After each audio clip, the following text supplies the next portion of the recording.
Welcome back. A lot of people love cooking shows, even though sometimes the premise can be anywhere from intriguing to insane.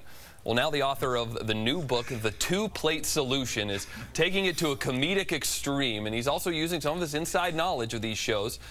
Jeff Oliver's here to talk about his book and the real-time story behind some of these shows. Jeff, thanks so much for being here. Thank you so much for having me. So, you're an executive at Bravo. You've been behind some of these big cooking shows, Cupcake Wars, Iron Chef Battle, the Next Food Network star. Cutthroat Kitchen, the whole thing. Exactly. So what made you, working on these shows, want to take it then to writing this satire about it? Well, look, as a food TV developer, I always wondered, you know, how far it could be pushed. What would be the craziest scenario to ever happen?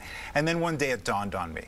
What if terrorists infiltrated a reality TV cooking competition and so had to be integrated into the competition itself? So my novel, which takes place in Israel, is called The Two-Plate Solution. It answers the very question of what would happen if terrorists infiltrated a reality TV cooking competition. And so there's some hijinks with a quick-witted producer that there were originally supposed to be terrorists on the show, and then they infiltrate and she makes them part of it, right? She makes them part of it. It turns out that one of them is a brilliant Palestinian cook, and he brings out these beautiful dishes like sanaya. And look, Middle Eastern food to me is the most delicious food on the planet.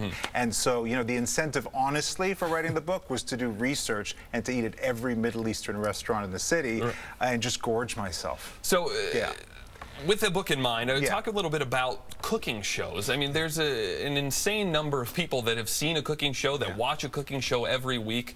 What is it about food, about cooking, that is so attractive to people, you think? Well, I mean, look, people just simply love food. I mean, I'm hungry right now, but food has the ability to teach us about different cultures. It has the ability to tell stories. It evokes our favorite memories, you know, and it's delicious. And so I think that you take that and then super talented chefs who are engaged in the creative process under a ticking time clock. You've got the drama, the comedy of kitchen foibles, and that's an addictive watch.